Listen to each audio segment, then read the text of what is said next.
सभी भाइयों को जो आज इस पंडाल में स्टेज पर तशरीफ फरमा है या हमारे सामने कुर्सियों पर जमा है, मेरी तरफ से आप सब बहन और भाइयों को जय भीम, नमस्ते और आप लोगों को आदाब। आज की मीटिंग जिसके खसूसी मेहमान हमारे पश्चिम उत्तर प्रदेश और उत्तराखंड के अध्यक्ष और प्रभारी है, आज आप लोगों के बीच में तशरीफ फरमा है। और इनके साथ साथ हमारी पार्टी के बहुत से जिम्मेदार लोग आज इस स्टेज पर मौजूद हैं, जिन लोगों के नाम मैं आपके सामने लेना चाहूँगा और कुछ ऐसे भी हैं वक्त की किल्लत की वजह से शायद मैं उनका नाम माफ़ी के साथ नहीं ले सके। हमारे एमएलसी, पूर्व एमएलसी मेघराज धरावरे जी, पूर्व विधायक महिपाल माजरा जी, हमारे नरेश गौतम जी,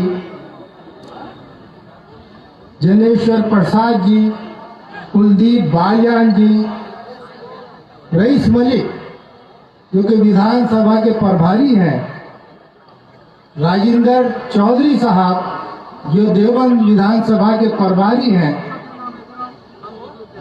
चौधरी ताहिर हसन प्रमुख सरसावा, हाजी तौसीफ मलिक साहब, चौधरी अबू बकर साहब, विजेंद्र केशव जी, राजकुमार गौतम जी, एस आलम, प्रताप सिंह, राजू माजरा, लोधी कुमार जी, अनिल पप्पू, चौधरी इरफान, नीरज जाट, जब्बार प्रधान, आशीर्वाद आर्या, गफ्फार मलिक, इतियास गाड़ा, परवेज मलिक। और इनके साथ साथ एक खुशखबरी मैं जिला सहारनपुर के लोगों को देना चाहूँगा, वो ये कि कुछ नए साथी हमारे बीच में फिर से शामिल होने जा रहे हैं।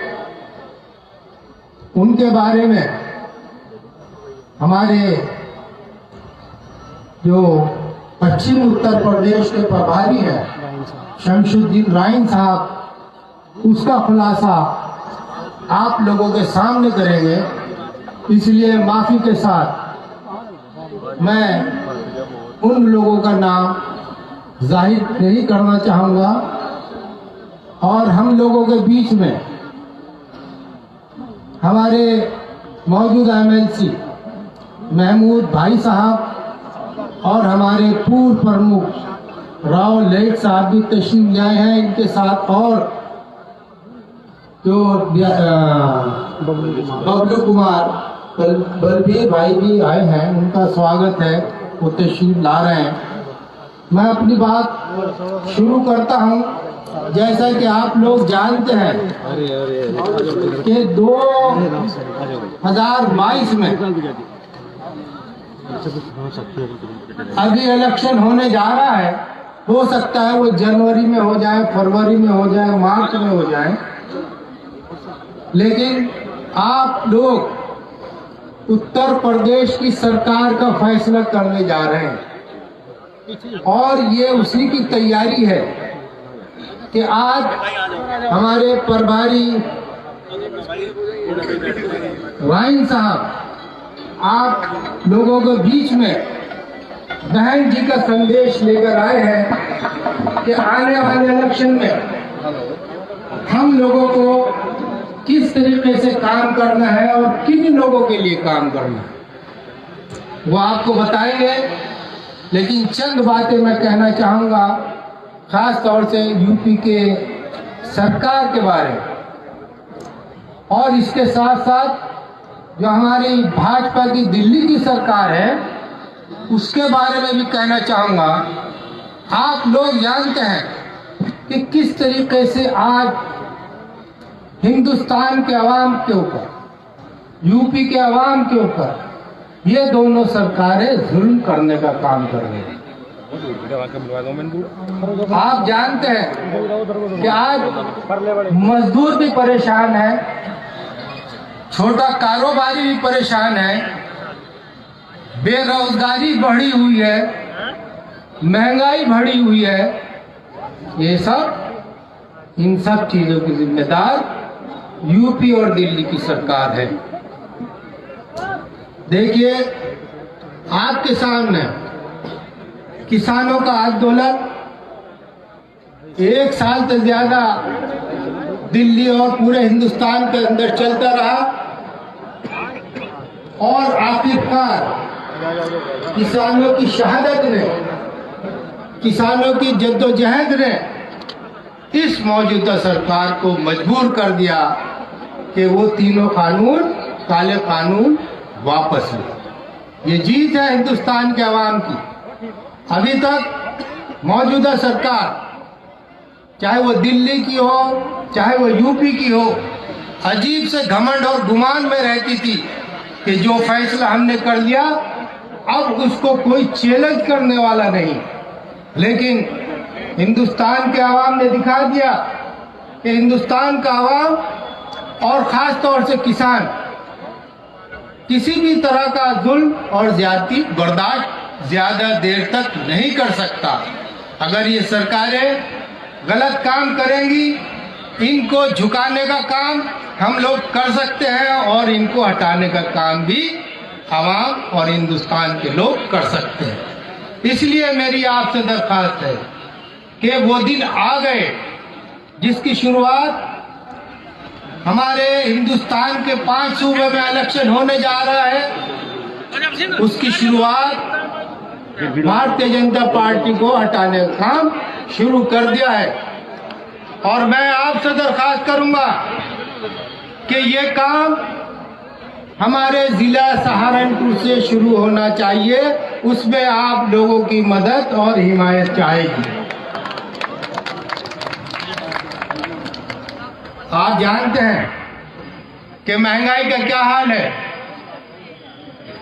आज डीजल के दाम, पेट्रोल के दाम आसमान को छुए हैं। आज दाल महंगी है, आज सीमेंट महंगा है, आज सरिया महंगा है, आज आटा महंगा है, जो गरीब लोगों के काम आता है। तो मेरी दरख्वास्त है कि जिस महंगाई से आप लोगों को मारा जा रहा है, सही मायनों में वो महंगाई नहीं है, बल्कि भारतीय जनता पार्टी की चालबाजी है। ये धन्ना सेठ लोगों की पार्टी है जिसने खुली छूट दी हुई है कि आप किसी भी तरीके का जखीरा अंदाजी कर लें, आपको कोई कहने वाला नहीं है। आप मसनूई किल्लत पैदा कर दें, आप महंगाई को बढ़ाने का काम कर दें और इसके साथ साथ आप अपनी जेबें भरने का भी काम कर दें। क्योंकि ये धन्ना सेठ लोग ही भारतीय जनता पार्टी को चंदा देने का काम करते हैं। तो इसलिए भारतीय जनता पार्टी ने इन लोगों को छूट दी हुई है और आपको ये जो भारतीय जनता पार्टी ने छूट दी है, भारतीय जनता पार्टी को भी और इनके लोगों को भी जो धन्ना सेठ हैं उनको सबक सिखाने का काम आप लोग करेंगे, मुझे ऐसी उम्मीद है। आप आज डीजल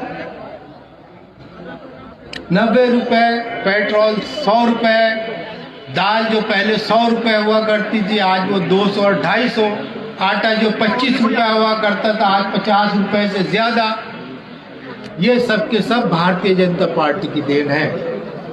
और भारतीय जनता पार्टी चालाक लोगों की पार्टी है। पहले दाम बहुत ज्यादा बढ़ाएंगे।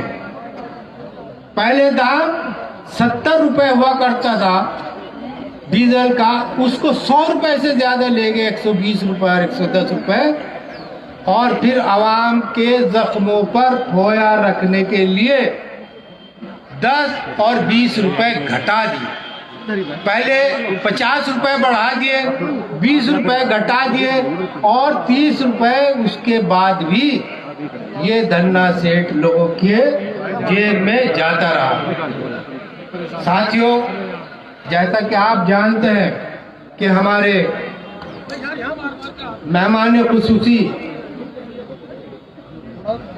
आप लोगों के बीच में हैं, वो आप लोगों के सामने बात रखेंगे, लेकिन मैं आपसे एक और बात कहना चाहता हूँ। आज मौजूदा सरकार हिंदू और मुस्लिम की बात करती है। हिंदू, मुसलमान, गरीब, सिख, ईसाई सब पर जुल्म करने का काम करती है और ख़ास लोगों को फ़ायदे का पहुंचाने का काम करती है। मेरी दरख्वास्त है कि आम लोगों की सरकार बनाई जाए, आम लोग वोट देने का काम करें। मैं आपसे दरख्वास्त करूंगा कि इस मर्तबा हमारे ज़िले की 7 सीटें हैं। मैं राइन साहब से कहना चाहूँगा कि आप पूरे पश्चिम और उत्तराखंड के भी प्रभारी हैं, लेकिन जो रिजल्ट आपको ज़िला सहारनपुर से मिलेगा, इंशाअल्लाह शायद वो पूरा रिजल्ट, इस तरह का रिजल्ट दूसरी जगहों से न मिल पाए।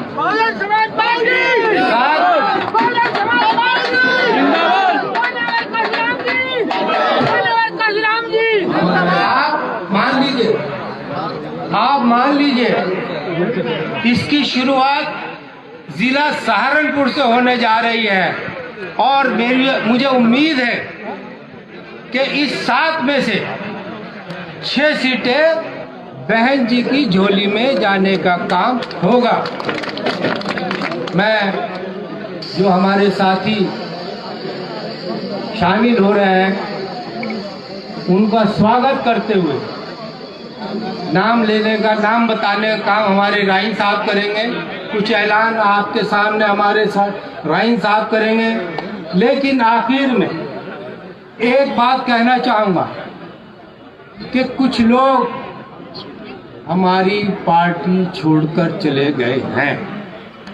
हमें अफसोस है कि हमारी पार्टी ने उन लोगों के लिए बहुत कुछ किया है, बहुत सम्मान दिया है, लेकिन हमारी बहन जी कहती है कि अगर कोई नेता बहुजन समाज पार्टी छोड़कर जाता है तो सिर्फ अकेले दम पर ही जाता है, उसके साथ उसका वोट नहीं जाता।